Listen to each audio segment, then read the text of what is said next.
Haleluya, Yesu ashimwe. Turabasuhuje mu izina rya Yesu Kristo umwami wacu. Amahoro y'Imana bane namwe. Nkuko tubimenyereye kuri channel yacu umunsi ku wundi dufata umwanya tukaganira ku ijambo ry'Imana. Uwiteka Imana yemeye muri aka kanya ko tuzi imbere y'ubwiza bwe kugira tubashe kuba twaganira kuri ijambo ry'Imana, ariko mbere ya byose ngo ni Imana tugomba kubanza tugasenga Imana, tukaragiza Uwiteka Imana kugira ngo aduhe imbaraga, atwambike ubushobozi, atwambike imbaraga kugira tubashe kuganira ku ijambo ry'Imana turi kumwe kandi imitima yacu iri hamwe. Reka tusenga Imana. Turagushimiye Data mwiza, turagushimiye kuri Imana yumva gusenga, turagushimiye kuri Imana yacu bwite, turagushimiye kutwitaho umunsi ku wundi, kubana gupfukamirwa n'ibyo Nyiringabo Imana.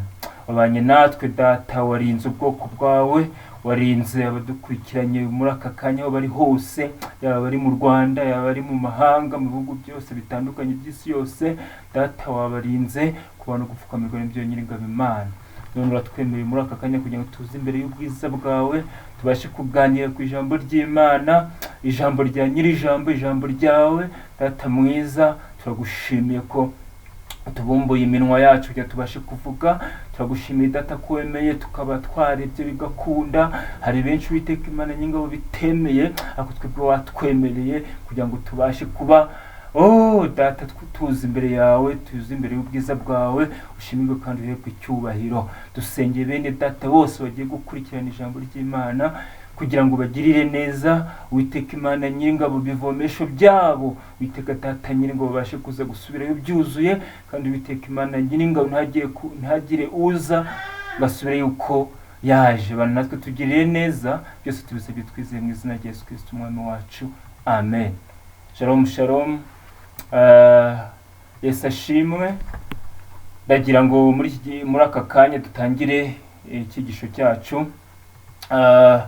Icyigisho cyacu twahaye umutwe cyangwa titre ivuga ngo twere kwinangira imitima, ahubwo dukurikira umwami Yesu. Yesu ashimwe. Amahoro y'Imana bane namwe. Hari ijambo rimwe rijya rimfasha amacanya mbabwire, ni ukuri twere kwinangira imitima, ahubwo dusaba imbaraga z'umwuka wera, imbaraga z'Imana zituyobore, dushoboze kugira ngo tubashe kubana n'Uwiteka Imana mu byo dukora byose bya buri munsi. Iyo tubisomye neza muri Bibiliya dusanga hari umuntu batubwira muri Bibiliya wabashije kwinangira umutima, aho yari yarakoronije ubwoko bw'Imana, aho yarafashe abana b'Imana abagira baretwa bashyira mu bucakara. Umuntu nta wundi ni umwami Farawo. Umwami Farawo yari yarinangiye umutima bikomeye, aho byagezeho Uwiteka Imana amutumaho, amwoherereza intumwa. Nta bandi yamwoherereje, yohereje Mose na Aroni kugira ngo babashe kumugezaho ubutumwa Uwiteka Imana yari yamuteganyirije. Uwiteka Imana nta kindi yari yamutumyeho, yari yamubwiye ngo arekure ubwoko bwe, arekure ubwoko bw'Uwiteka, arekure Abayisiraheli babashe kujya gukorera Uwiteka Imana mu gihugu cy'isezerano. Ariko ngo Farawo ntiyabashije kumvira Uwiteka Imana, ntiyabashije kubahiriza ibyo Uwiteka Imana amusaba, ahubwo ngo yanangiye umutima kugeza aho uburakari bw'Uwiteka Imana buzamuka. Imana iramurakarira, ibasha kumuteza ibyago bitandukanye, ibasha kumuteza ibyago bigera mu 9, nk'uko turibuze kuza kubiganiraho muri iri jambo ry'Imana Uwiteka Imana yaduteguriye. Yesu ashimwe, Yesu ahabwe icyubahiro. Ndagira ngo mbere ya byose tubanze dusome ijambo ry'Imana. Ijambo turasanga mu gitabo cyo Kuva ibice ni bitatu, kuva ku umurongo wa 13 dusome kugeza kuri 15. Reka dusome mu izina rya Yesu. Umutwe uravuga ngo Imana ibwira Mose izina ryayo. Mose abaza Imana ati, ningera ku Bisirayeli nkababwira nti Imana ya sekuruza banyu yabantumyeho bakambaza bati yitwa nde, nzasubiza iki? Imana isubiza Mose iti ndi we. Haleluya. Kandi ati aba ariko uzabwira Abisirayeli uti ndiho yabantumyeho. Kandi Imana ibwira Mose iti aba ariko uzabwira Abisirayeli uti Uwiteka Imana y'abasekuruza banyu, Imana ya Aburahamu, Imana ya Isaka, Imana ya Yakobo yabantumyeho. Iryo ni ryo zina ryanjye iteka ryose. Ubwo ni rwo rwibutso rwanje ruzahoraho ibihe byose. Yesu adufashe kandi atugirire neza. Yesu ashimwe. Ahangaha ijambo ry'Imana rishaka kutubwira iki? Ni ukuvuga ngo kugeza kuri iyi saha hari abantu, hari ubwoko, hari intama, hari abakristo bataramenya Uwiteka Imana, bakibaza ngo ese urinde? Ahangaha ijambo ryatubwiye ngo nitwa ndiho, nzahoraho, ndi Imana ya Aburahamu, ndi Imana ya Yakobo, ndi Imana y'abasokuruza. Yesu ashimwe. Yesu ahabwa icyubahiro. Yesu ashimwe. Cyangwa ukabyumva bikurure neza ngo yitwa ndiho, nta wundi uriho. Mbere na mbere tujya kubaho, ariko ubanze kubaho n'Uwiteka Imana, kuko twese tubaho twararemwe n'Uwiteka Imana, tubaho turi mu mugambi wayo, tubaho tuyobowe nawe. Ntacyo twakora tutayobowe n'Uwiteka Imana. Ibibaho byose biba biyobowe nawe. Yesu adufashe kandi atugirire neza. Ijambo ry'Imana ryatubwiye ngo icyigisho kiravuga ngo nk'umutwe ngo twere kwinangira imitima, tureka kwinangira imitima, ahubwo twumvire Umwuka Wera. Umwuka Wera icyo akubwira umwumvire, Umwuka Wera icyo agutegeka umwumvire. Haleluya. Hari abantu bajya bibwira ko Umwuka Wera atabana nabo umunsi ku wundi. Umwuka Wera abana natwe umunsi ku wundi. Rimwe uzabyumve neza, uzarebe, uzacunga igihe uba ugiye gukora icyaha. Hari igihe wumva ari ijwi rikubwira ngo hoya, uzarebe hari igihe uba ugiye kwishora mu ngeso mbi, hari ijwi rikubwira ngo hoya. Uwo ni Umwuka Wera ubana natwe, uwo ni Umwuka Wera utuyobora. Hari igihe rero muri wowe wumva ufite ububyutse, ukumva ushaka gukorera Uwiteka Imana, ariko kumva muri wowe urimo kwinangira umutima, ukumva ufite kwinangira umutima nka Farawo. Ndakubwira muri iki gitondo, ndakubwira muri aka kanya, ndakubwira kuri iyi saha, ndakubwira kuri iyi segonda, hoya were kwinangira umutima. Garikira Umwami Yesu, emerera Yesu akuyobore. Jya mu nzira nziza, emerera Umwuka Wera kuyobore. Nimba icyo kubuza ukireke, nimba hari icyo Umwuka Wera kubuza ukireke, nimba kubuza ubusambanyi ureke, nimba kubuza inzoga uzireke, nimba kubuza amagambo mabi uyareke, nimba kubuza inzangano uzireke, nimba kubuza guca imanza ubireke. Emerera Umwuka Wera kuyobore. Haleluya. Emerera Umwuka Wera kuyobore. Nibwo uzabasha kugendana nawe, nibwo uzabasha kuronka ubwami bw'ijuru, nibwo uzabasha kugera mu gihugu twasezeranyijwe. Ko tuzi neza yuko uyobowe n'Umwuka Wera nta kizamwitambika, ko tuzi neza yuko uyobowe n'Umwuka Wera nta kizamukoma imbere. Kandi tuzi neza ngo tujye twigira kuba tubanjirije, turebe uko Mose yabayeho. Ijambo ry'Imana ryatubwiye ngo Mose yari umuragizi, yaragiraga intama. Ngo Uwiteka Imana yamutoranyije ari umwe mu bana baragira umukumbi w'intama. Baramwigaragarije, baramubwira ngo ugomba kunkorera. Aravuga ngo ngwino ngo utume ku bwoko bwanjye bw'Abisirayeli. Dore barembejwe n'uburetwa, dore umwami Farawo amereye nabi, dore arabahereza imirimo igoranye. Bamwe barimo barahagirira ibibazo, burimo burangirika, barimo barapfa, bamerewe nabi. Ngo Uwiteka Imana hamagara Mose ati genda unkorere. Ngo Mose ntigeze azuyaza. Haleluya. Yesu adufashe kandi adushoboze. Yesu aduhe imbaraga. Yesu aduhe kumvira Umwuka Wera. Ngo Mose ntigeze ngo azuyaza, ahubwo icyo yakoze nta kindi, ngo yahise avuga ati Uwiteka Imana ndemeye, ngiye gusohoza ibyo untumye, ngiye kugenda ntumike. Ariko ngo aza kugira ikibazo gikomeye, ngo nta kindi kibazo yari afite. Yesu adufashe kandi atugirire neza. Aravuga ngo ese mwami, ese mubyeyi, ndavuga iki?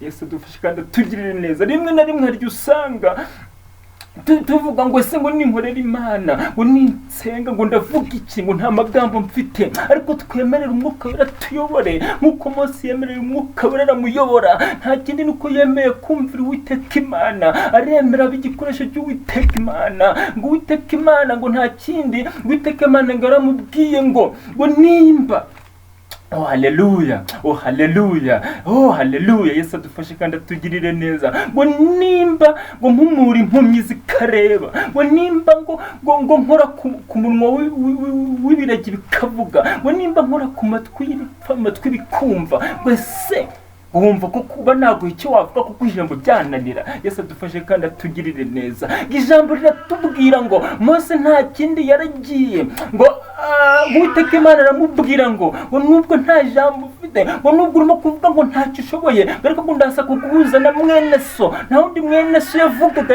umukozi w'Imana Aroni, wahuye nawe Aroni amubera umuhanuzi, ngo Mose akavuga, ngo Mose akavuga, ngo Mose agakora, ngo noneho bikanyura mu kanwa ka Aroni, ngo Aroni akarubitangariza umwami Farawo. Oh haleluya, oh haleluya. Hariya muri icyo gihe turebye ibice bikurikira, Uwiteka Imana yabanye na Mose. Nawe ndakwifuriza kubana na Mose, kuko ngo icyaje kubaho, Mose yaragiye ageze kwa Farawo, amubwira ibyo yari yatumwe n'Uwiteka Imana. Yesu adufashe kandi atugirire neza. Muri iki gihe hari abantu batajya bemera, bakinangira imitima, bakakubwira ngo hinduka, bakakubwira ngo akira agakiza, bakakubwira ngo reka inzoga, bakakubwira ngo reka ubusambanyi, bakakubwira ngo va mu byaha wakira Umwami Yesu, ugakomeza ukanangira, ukavuga ngo hoya gakayoga karandyoheye, ngo hoya ngo ibyaha numva ngo bindyoye, hoya. Ariko icyo ngutangarije muri aka kanya, hoya wera kunangira umutima, umvira Uwiteka Imana, umvijwe Uwiteka Imana, mera nka Mose. Mose yaremeye yumvira Uwiteka Imana, ariko ndakwinginga ngo were kumera nka Farawo, kuko Farawo yanze kumvira Uwiteka Imana, ariko nawe ibyamugezeho byari bikomeye, kuko yabashije guhura n'ibikomeye, yahuye n'imiraba. Dore ingaruka zibaho iyo utumvira Uwiteka Imana, nta kindi kikubaho, uhura n'imiraba, kandi uhura n'ibibazo bitandukanye, ibyago, intambara. Oh haleluya. Ariko ndakwifuriza ngo muri aka kanya, oh mwene data Kristo muvandimwe, ndakwifuriza ngo ubashe kumvira Umwuka Wera, wumvira Uwiteka Imana mu byo gutegeka. Nimba wumva umutima hari icyo ugushinja, nimba ari icyo umutima wumva uguhatira, gikore, kuko Uwiteka Imana abana natwe umunsi kundi, mu makuba, mu byago, mu byishimo. Uwiteka Imana bari mu ruhande rwacu. Icyo nkwifuriza, icyo ngusabira muri aka kanya, ndagusabira kugira imbaraga z'Umwuka Wera, ndagusabira kumvira Umwuka Wera, ndagusabira kumvira Uwiteka Imana mu byo usaba, kuko hari igihe kenshi turyama, akenshi Uwiteka Imana aradusura mu nzozi, abenshi niko tutabimenya. Aragusura akakwereka ibyawe, aragusura akakwereka ibyo urimo bifutamye, aragusura akakwereka ibyo urimo bikosamye, ariko ntabwo ujya gushaka kugira ngo umvire ijwi ry'Uwiteka Imana. Ndakwinginga muri aka kanya, ndakwinginga muri uyu munota, ndakwinginga muri iri segonda, kugira ngo umvire ijwi ry'Uwiteka Imana. Icyaguhamagariye, nimba arimo kugusaba kureka ubusambanyi, bureke. Nimba arimo kugusaba kureka kunywa urumogi, bireke. Nimba arimo kugusaba kureka amagambo, bireke. Nimba arimo kugusaba kureka ibyaha urimo, bireke, kuko ijwi ry'Uwiteka Imana tugendana naryo umunsi ku wundi. Haleluya. Yesu adufashe kandi atugirire neza. Ahubwo icyo tubura twe nk'abantu kumenya ngo ese koko turi kumwe n'Uwiteka Imana, ese turi kumwe n'ijwi ry'Umwuka Wera. Imana idufashe kandi tugirire neza. Iyo dusubiye mu byanditswe byera, bitubwira uburyo Mose na Aroni bageze imbere ya Farawo, ngo bageze imbere ya Farawo, ngo Farawo ngakomeza kwinangira umutima, ngo aravuga ngo ese ngo ndabwirwa n'iki, ngo nyereka ikimenyetso. Bene data, muri iki gihe hari ikintu gikomeye, abantu basigaye bakunda ibimenyetso cyane, ariko tuzi neza yuko niyo ushatse ibimenyetso Uwiteka Imana arabikwereka, kuko ashoboye byose, ari hejuru y'ibintu byose. Ibyo bimenyetso byose arabikwereka, kandi agakomeza ko yitwa ndiho kandi azahoraho. Yesu adufashe kandi atugirire neza. Icyaje gukurikiraho n'iki? Ibyanditswe byera bitubwira ngo ngo Uwiteka Imana ajya kohereza Mose na Aroni ngo yabashije guha ibimenyetso bigera muri bitatu Mose azakorera imbere ya Farawo, kugira ngo azakorera imbere y'ubwoko bwa Isiraheli kugira ngo ubashe kwemera ko ari Imana yabutumye. Nta bindi bimenyetso bitatu, nawe uzafata Bibiliya ubisoma uzabibona neza. Ikimenyetso cya mbere ngo Uwiteka Imana yabajije Mose ngo icyo ni iki ufite mu ntoki. Mose aravuga ngo iyi ni inkoni. Yesu adufashe kandi atugirire neza. Yongeza aho ngaho ndafashwa ngo yaramubwiye ngo iki mfite mu ntoki ni inkoni. Arangije ngo Uwiteka Imana aramubwira ngo rambura iyo nkoni yawe hasi, ati bikore. Nuko Mose arambura inkoni hasi, ngo nta kindi cyabaye ngo inkoni yese ihinduka inzoka. Ngo Uwiteka Imana abwira Mose ngo iyo nkoni nugera imbere ya Farawo, ngo nakomeza kwinangira umutima ngo bashe kurambika iyo nkoni hasi, ngo nihinduka inzoka garaza kurekura ngo ubwoko bwanjye bw'Abisirayeli butahe mu gihugu cy'isezerano. Ngo nubwo bwose nzi neza yuko ngo Farawo atari buze kubyemera. Yesu adufashe kandi Yesu atugirire neza. Bene data, ndashaka kubabwira iki? Ndashaka kubabwira ngo ugeza kuri uyu muntu atari abantu bafite umutima nk'uwa Farawo binangiye. Baramubwira ngo va mu byaha, akavuga ngo hoya. Baramubwira ngo reka inzoka, akavuga ngo hoya. Baramubwira ngo reka ubusambanyi, akavuga ngo hoya. Baramubwira ngo va mu bidashobotse, akavuga ngo hoya. Akavuga ngo ndashaka, ngo agakomeza kwinangira umutima. Ariko ndakubwira ngo umvira Umwuka Wera, umvira Umwuka Wera, kuko ngo nutumvira Umwuka Wera wazakoresha ibimenyetso kandi uzaza. Nubona ibimenyetso uzaza. Ariko icyo nkwifuriza nuko wakaje mbere utarakora Uwiteka Imana atarakumaze kukwereka ibimenyetso, kuko iyo watangiye kuzana ibimenyetso uba wanangiye umutima cyane, uba wakabije. Yesu adufashe kandi atugire neza.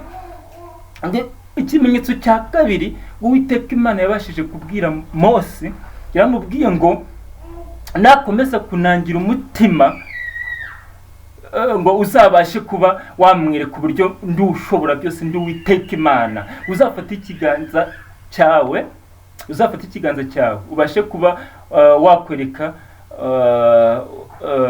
umwami Farawo ko uri Imana ishobora byose, ngo ushyire mu gituza cyawe kizahinduka ukundi kuntu, wongere gisubizemo kigaruka uko cyari kiri.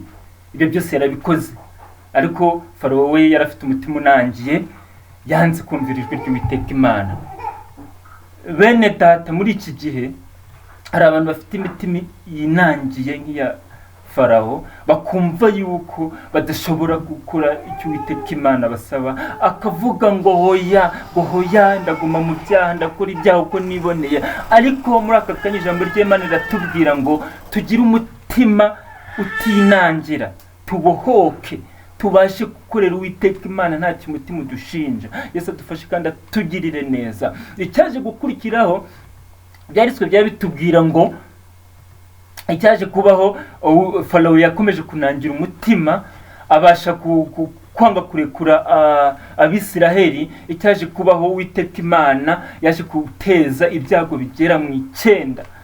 Ibyo byago sinabirondora, benshi murabizi. Yateje mugiga, yateje inzige, yateje urubura, yateje ibikeri, yateje ibyago byinshi bitandukanye muri Egiputa. Ariko Farawo arakomeza aranangira. Mwende data, ndakwinginga ngo muri aka kanya were kugira umutima winangiye nk'uwa Farawo. Ndakwinginze kugira ngo ubusambanyi urimo, ububata bw'ibyaha urimo, ibyaha byose urimo kwivuruguta mu bivemo. Wakira umwami Yesu, muhamirize.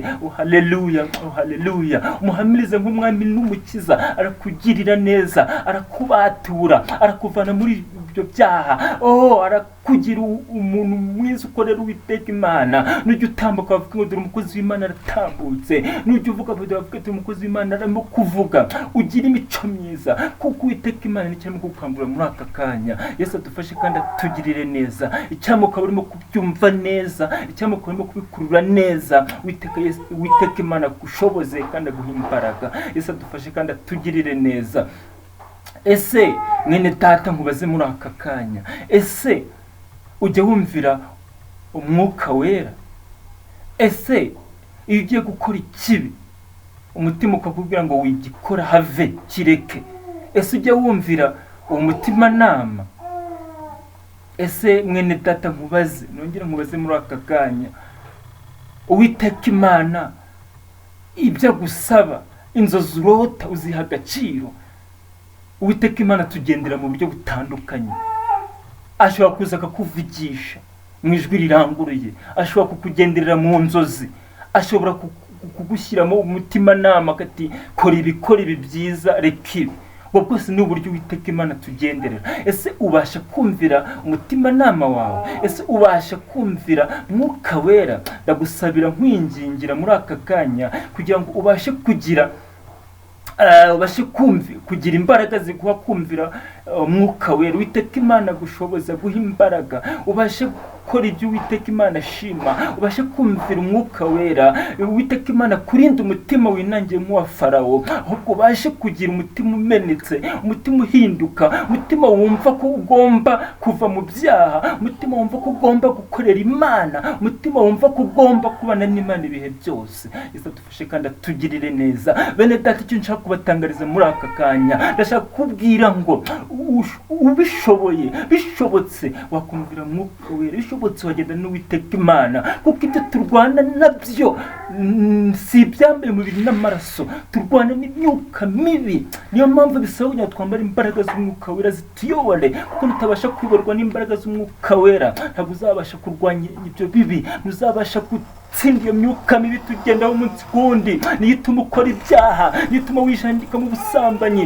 niyo ituma ukora ibyaha bitandukanye, niyo ituma ugira amagambo menshi, niyo ituma haleluya, niyo ituma byumve nawe bikurure, niyo ituma uhora muri ibyo by'amafuti bitfutitse, hora uri mu bintu bidasobanutse. Ariko ndakwifuriza muri aka kanya uyoborwe n'imbaraga z'Umwuka Wera zigushoboze, kubake, zikwereke inzira ugomba kunyuramo, uve mu bibi. Uyoborwe n'imbaraga z'Umwuka Wera zigushoboze, kugira aho zikuvana, zigire naho zikugeza. Yesu adufashe kandi atugirire neza. Ndizera neza, ndashima Imana, ndahamya neza ko ari cyo ukuyemo, ndahamya neza ko uhindutse, ndahamya neza ko ari cyo muri aka kanya wiyemeje. Ndakwifuriza ko wagira umutima umenetse, ukirinda umutima umeze nk'uwa Farawo, haleluya, ukagira umutima ufasha, umutima wifuza ibyiza, umutima urangwa n'ibyiza, umutima utarimo umutima utarimo ibibi, umutima urimo urukundo n'umunezero. Ibyo nibyo nkwifurije muri aka kanya, ibyo nanjye niyifuriza. Yesu adufashe kandi atugirire neza. Ndakwifuriza kubona ijuru, ndakwifuriza kuzaritahamo, ariko nta kundi uzaritahamo, ntabwo uzarigendamo nk'uwinjira mu nzu iwawe, ahubwo bizasaba kurikorera, bizasaba kuriharanira, bizasaba kugira umutima umenetse, umutima utinangiye nk'uwa Farawo. Bisaba kugira umutima uhinduka, ukumva kuri mu bibi, ukareka ibibi, ukagarukira Uwiteka Imana. Aragushaka, aragukeneye ngo umukorere, aragukeneye ngo umuririmbire, aragukeneye ngo umubyinire. Nta kindi agutezeho, nta wundi musaruro, ni ukumukorera, nicyo agushakaho. Yesu adufashe kandi atugirire neza. Ndashoje, ariko ndagira ngo nkwifurize kuzabana n'Uwiteka Imana mu buzima bwawe bwose, kuko ubana nawe ahura n'ibyiza, kandi ubana nawe ahura n'ibyiringiro muri we. Yesu adufashe kandi atugirire neza. Yobu yabanye nawe mu buzima bwe bwa buri munsi, nubwo yari mu bibazo bikomeye, arihangana, abana n'Uwiteka Imana, yumvira Mwuka Wera. Ariko nyuma ku iherezo yaje kugororerwa, yaje gushumbushwa ibyo yari yabuze byose. Tuzi n'umukozi w'Imana Mose, nk'uko twamuganiriyeho nawe, nubwo bwose wenda bitarangiye neza, ariko yumviye Uwiteka Imana, abasha gusohoza ibyo yamutumye. Nawe ari mu bo tufatira icyitegererezo nk'umuntu wumviye ijwi ry'Uwiteka Imana. Nawe ndakwifuriza kugira ngo ubashe kumvira Mwuka Wera, kuyobore, akugenda imbere, agushyigikire mu byo ukora munsi bya buri munsi, kuko Satani we ntabwo yifuza ibyiza, ahubwo ahora akanuye, azerera, ashaka ko yaconshomera. Nawe udukurikiranye muri aka kanya, Satani ari kugenda runono. Nawe udukurikiranye muri aka kanya, Satani ntabwo yifuza ko wava muri ibyo byaha, ntabwo Satani yifuza ko wareka ubusambanyi, ntabwo Satani yifuza ko wava mu byaha ngo wakire Umwami Yesu. Satani ubwo yifuza ko waguma mu batabw'ibyaha. Ariko ndakwaturiraho kwakira umwami n'umukiza, ndakwaturira kureka ibibi, ndakwaturira kwakira agakiza kugira ngo ubashe kureka ibibi, ubashe kumvira Mwuka Wera kuyobore. Yesu adufashe kandi atugirire neza. Reka dusenge Uwiteka Imana adushoboze kugira ngo tubashe kuba twarika umutima winange nk'uwa Farawo, ahubwo wowe nkurikiranye muri aka kanya ubashe kugira imbaraga zikubaka kandi imbaraga zibereye umukristo nyawe. Turagushimiye Data mwiza, turagushimiye kuri Imana yacu bwite, turagushimiye ko witwa Ndiho, turagushimiye kubana natwe umunsi ku wundi, turagushimiye ko banye natwe mu cyigisho cy'uyu munsi. Data ushimirwe kandi uhebwe icyubahiro. Uwiteka Imana Nyiringabo, ijambo ryatubwiye ngo tugire umutima utinangira nk'uwa Farawo, ahubwo tubashe kwemera umwami Yesu atuyobore, twumvire Mwuka Wera abane natwe, aduhe gutsinda ikibi cyose mu izina rya Yesu Kristo. Nsengeye mwene Data wese unkurikiranye muri aka kanya kugira ngo umuhe umutima mwiza, umuhe umutima utinangira nk'uwa Farawo, ahubwo umuhe umutima umenetse, umutima uhinduka, umutima ureka ibibi, ahubwo umutima ubasha kuza imbere yawe. Bana natwe tugirire neza. Nsengera igihugu cyacu cy'u Rwanda ugikomeze, ugihe imbaraga. Nsengera n'umuyobozi w'igihugu cyacu cy'u Rwanda umukomeze, umuhe imbaraga. Ariko nsengera n'Abanyarwanda, ariko nsengera n'ubwoko bwawe buri munkurikiranye muri aka kanya, ngo ubushobozi mu byo bakora byose bya buri munsi genda imbere Data, ubashoboze, ubambike imbaraga zawe. Bana natwe tugirire neza. Yesu tubisabye twizeye mu izina rya Yesu Kristo umwami wacu, amen. Shalom shalom, amahoro y'Imana abane namwe. Yesu abarinde mu izina rya Yesu Kristo umwami wacu, amen.